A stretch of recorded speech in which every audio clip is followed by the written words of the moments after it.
Welcome to Different is Normal. I'm Suzanne Barnett, your host, and tonight I'm especially pleased to have as my guest the producer of Different is Normal, Ted Mielke. Ted, Thank you. thank you so much for being here. And you being the producer at age 17, you started 4 years ago. Tell us about that. I just love to watch television to see what goes on behind the scenes and stuff. What goes on behind it. I just wanted to know what you were doing and other people were doing behind the camera instead of us watching it at home, seeing it. Oh, this is cool, but what is making them so fascinating to watch? That's why I became into television. And now, not only do you produce this show, but you work on other shows too. You worked on my shows many times. Yes. So how did you get started with television, Ted? I started in a youth program that KMVT puts on over the summer here in front of the camera. And it was sort of like a one camera shoot. You just look at the camera and say lines and stuff, and then it would air. But I sort of decided that I wanted to more get behind the camera and stuff. So I saw Bobby Chastain, the sports feed producer, out in the field at Foothill College doing a football game for Los Altos. So I asked him if I could help, and he said, yeah, just tell people they can't hold their crowd to sign up. And then after that, I started more and more getting into behind the scenes, behind the cameras, what happens behind the cameras, and all that other stuff. Well, I think you have been the youngest producer at KMVT, right? Yes, I started when I was 14, so... Yeah, now you're 17. Yes. Yes. But let's tell the audience what's been so important in your life. And we're going to talk about, first of all, the title, Different is Normal. What does that mean? The title of Different Normal is you can be different, but you can still be normal in a certain way. I have dyslexia and ADHD, but I just go on it like it's a fun something, a challenge in my life that I like. Every time I want to overcome something, it's like leaping hurdles and trying to overcome stuff. I do that because it just feels more like I'm actually doing something at home than doing something in like a boring classroom and stuff. I'd rather have stuff that's interesting and make it like leaps and bounds until I reach the goal I set, to make it more fun than just having something like you need to do this really soon or else you're going to be grounded or something like that. So what are your goals right now? My goals is to reach 100 episodes on television. Yeah. When I get to 25, I'm going to have a little party with all the crew members and do a show then with the people I've had on before as one big panel, basically, to tell them how they liked being on the show and stuff. Mm-hmm. And you go to a wonderful school called Stanbridge Academy in San Mateo. Tell us about your school. My school is only 102 students. That's K through 12th. I've had several of the teachers and counselors on here before. Right. I've had James Waring on twice, Tara on once, and then I had Craig and Michelle Brewer, who were teachers at my school. They've both been on. And I had a couple of my students at my school been on. John Horn, Henry Heller's been on my old school. And then I also had somebody who I know really well, Marilyn Compton, who is in Morrison Compton. Education just helps tutoring and stuff like that. I had her on with my first show when I was on it again, and it's just been an experience. Well, what does your school provide for you with a disability compared to a regular high school, say? We are right next to San Mateo High, and it's bigger. We can use their facilities sometimes. But what they provide that private schools provide more than public is more one-on-one attention than a public high school. I know if you wanted to see your teacher, at Los Altos, my sister always used to say, I couldn't see my teacher at this time, I couldn't see it then. I have to go during his prep period, I have to go during lunch or after school. You can go in any time of the day, lunch, recess, 5 minutes in between each class, break, and then we have something called resource. We can go around to all the teachers and ask them what is for homework, and if you need help on homework, they'll help you with it. That's one of the more benefits. And then there's after school activities like cooking class. We have a band now that started up this year. We have Lego Club for younger kids. We have so many other stuff. We have a basketball team now that we just started this year, which I'm on. I feel like I've lost a couple of pounds. Yeah. But our coach, Craig, who was on my show, has worked us really hard to get us in shape to play games. He's more on conditioning than actually playing the sport. He wants to get us fit and ready to play the sport than actually work on offense and defense. We do that too, but it's more like conditioning stuff, having fun while doing it. So what I'm hearing you say is that in your school particularly, you get such private attention and such support because, first of all, there are fewer students and the teachers are trained differently. One of the questions that you have, I think, is so interesting. Does having a learning disability or ADHD mean that you are less smart than students who do not have a learning disability or ADHD? Well, in my own personal mind and a lot of other people's personal mind, yes, we are typically smarter because our brains are a little wired differently than everyone else's. You might be more better in one sport than you are in the next, which is a good thing. I mean, I'm not very good at math or anything, any subject in school. It could be anything outside of school. Like, I'm really good in television and, like, doing audio stuff. I did my talent show the 11th of March, and I was the tech there. So I had all my new equipment there. I had wireless mics. I had an amplifier. I had 2 big speakers, and I put it on. And my science teacher, and then the music teacher we have there, who comes every once in a while. We set it all up with the head of the school. I'm not in student council, so I'm trying to find ways that I can actually participate in school.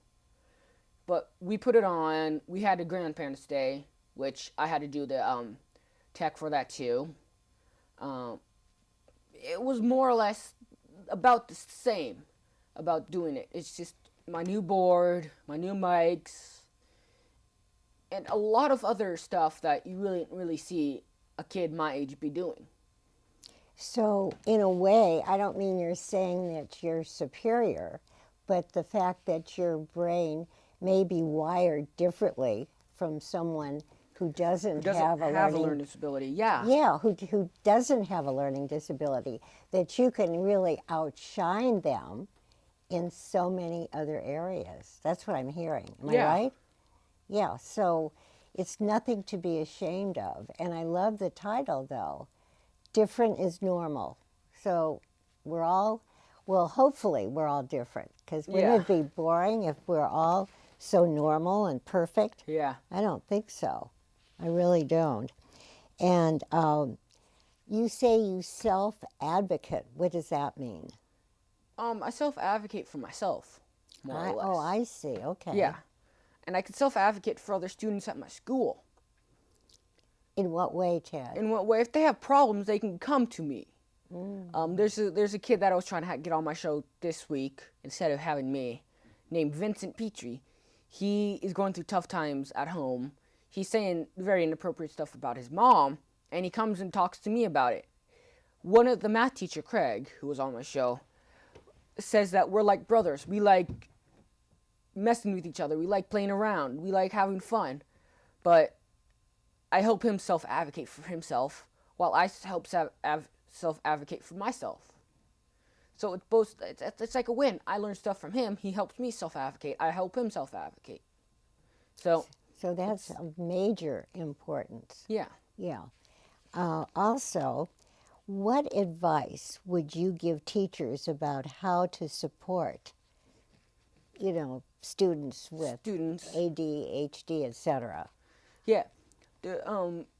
None of my teachers really at my school have a special teacher credential for teaching kids with learning disability. My teachers all have the normal teaching credentials, or they're working on getting their teaching credentials. They may have a BA or an AB or BB or an AA in a particular subject. Mm-hmm.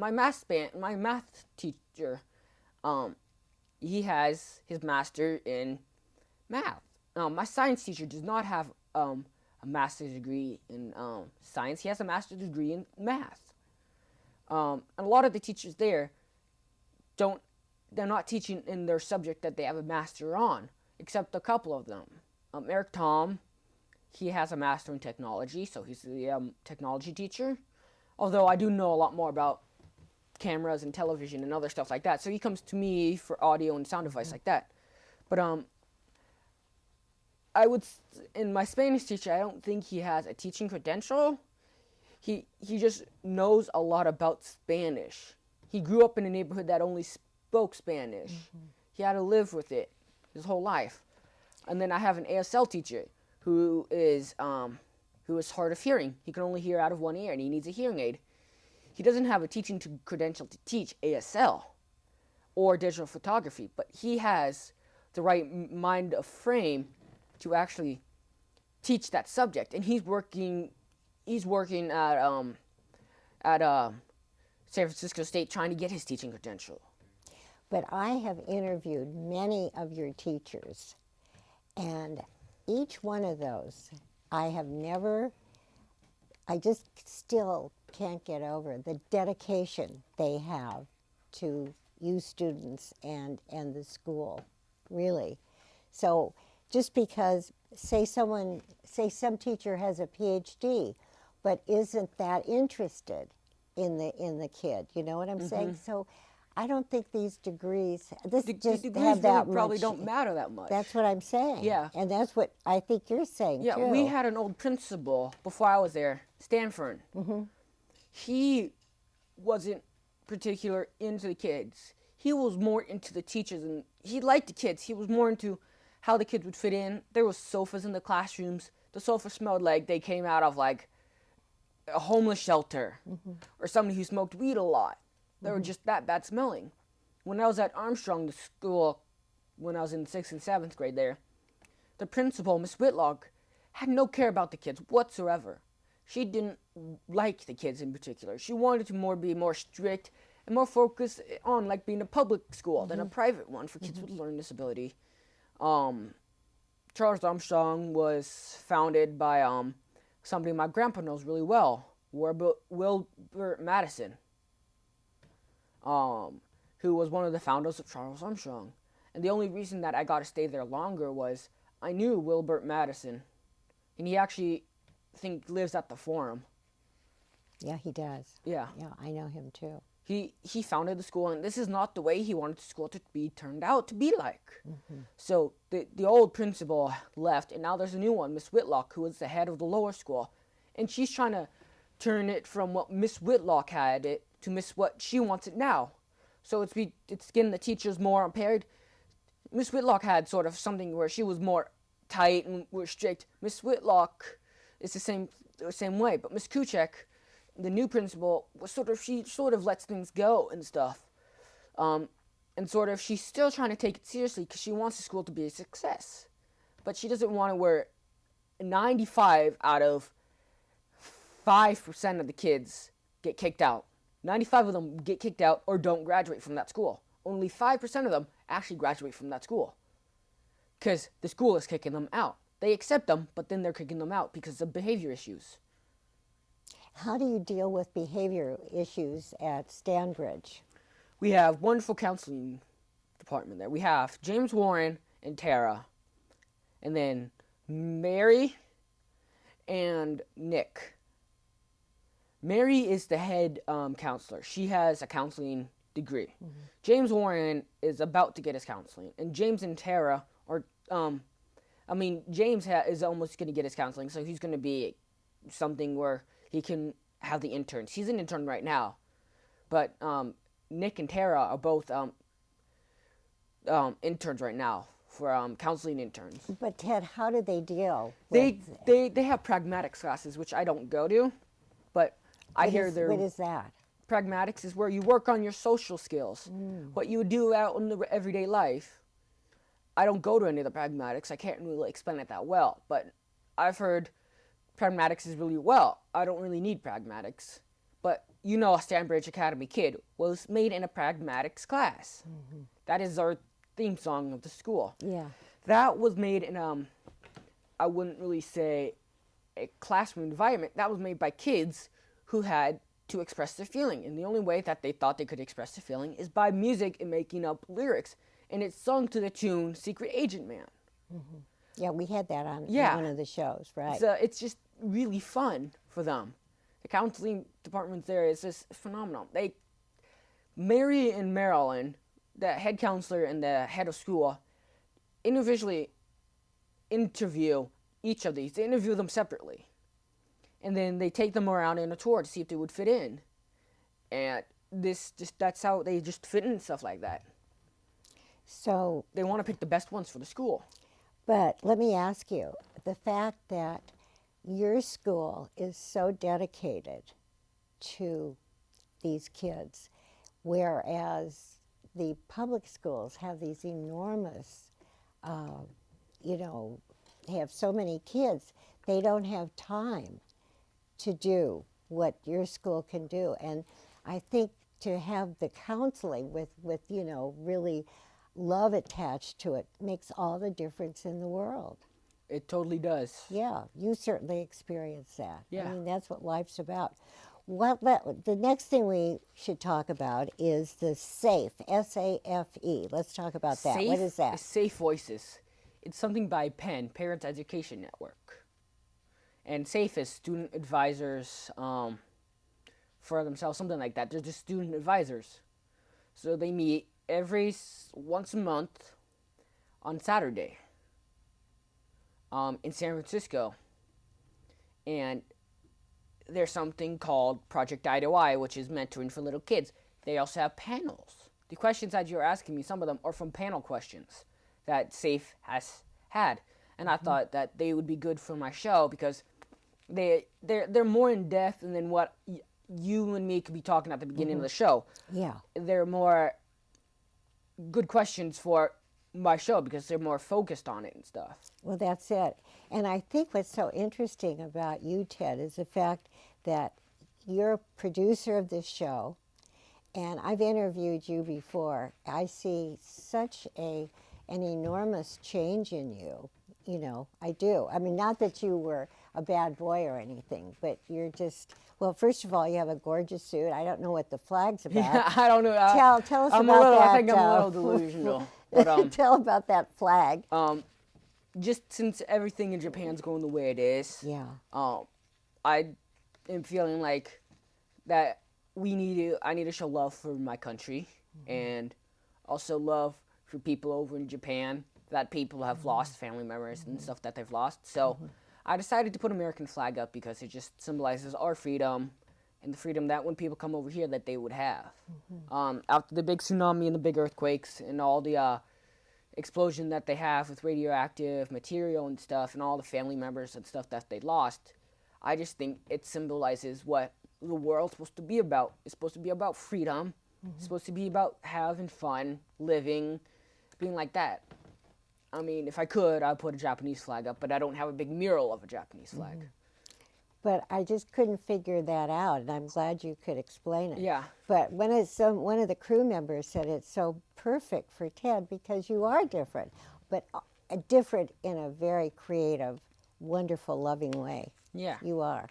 You are. Well, let's talk about this stand up and speak out. This right here. Yes. And we can talk about the fact that it's Saturday, April 16th from 9 a.m. to 5 at the AT&T Park, San Francisco. Could you tell us a little bit Yes. more about that? What we have are basically we have adults right here. Adults, you got to pay a little bit to get in. Adults, and then the community and students are free with the party and the DJ afterwards. And I'm on the planning committee for this. You can actually go on to Parents Education Network and actually find this on there, which is good about it because last year we had something that was too focused and too many stuff. Well, this year I think more people are going to be turning out. Just the public might be turning out more because the San Francisco Giants won the World Series. Right.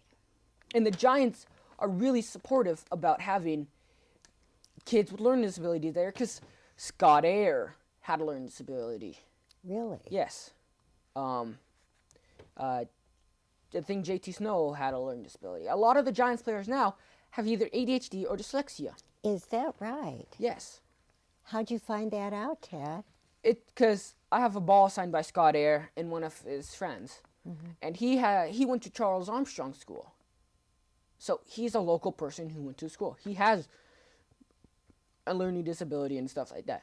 Imagine if you've seen Air Buddy the movies. I haven't seen. The Air Buds, the producer of that, is dyslexic. So basically what this is for us, students and teachers, mostly us, and people who have it, like Jonathan Mooney, who was at EdRev, to basically have it and have fun, stand out, speak up. Like, that's the thing. We stand up and we speak out our expressions about what learning disability is. What I think is basically what learning disability is to me is basically kids that doctors have framed with a learning disability. Doctors frame them. Doctors want more money, so the doctors frame them with learning disability.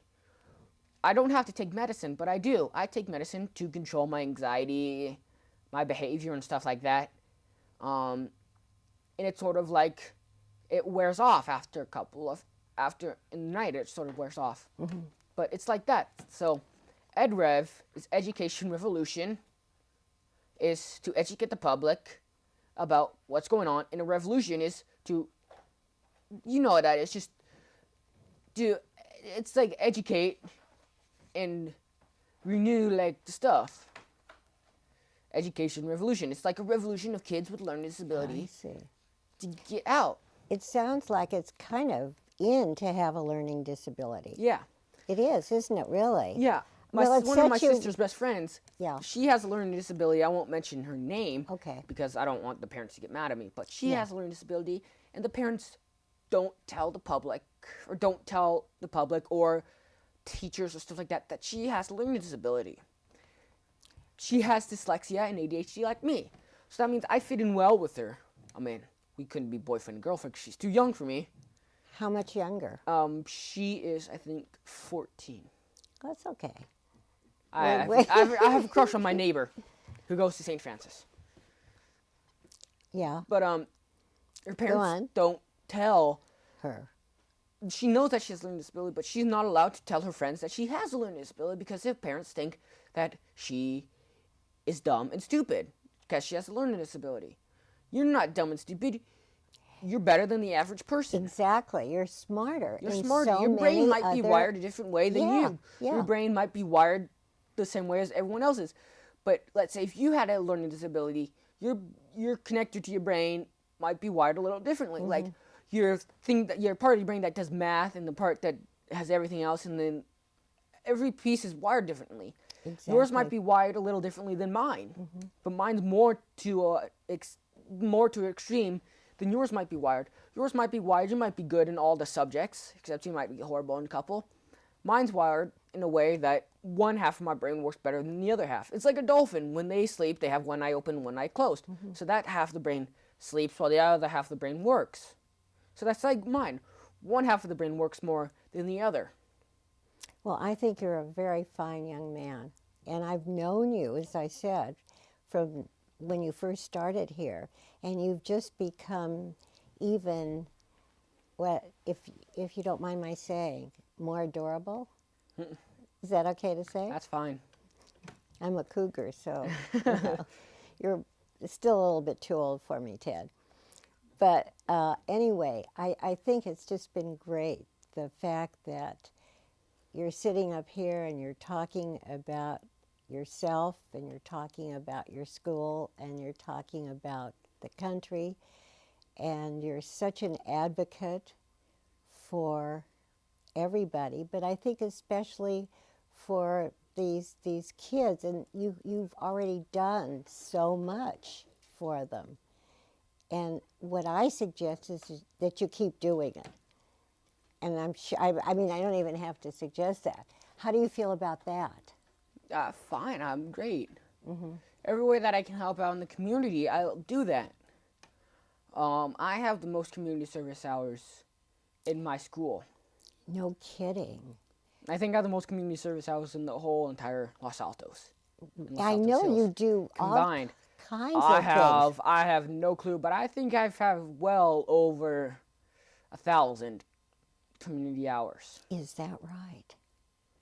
I might be getting up into the billions.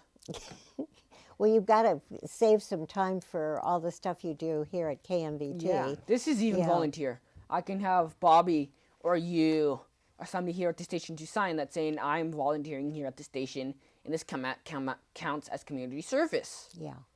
Because it's helping the community. I'm not doing it for community service. Like a couple of people here had to do something. Ben Mielke, who I took underneath my wing and helped him and showed him the ropes of KMVT, he was doing it for community service. But after a while, he's like, I like this so much, I just might do it for fun. Like Stephen Pond.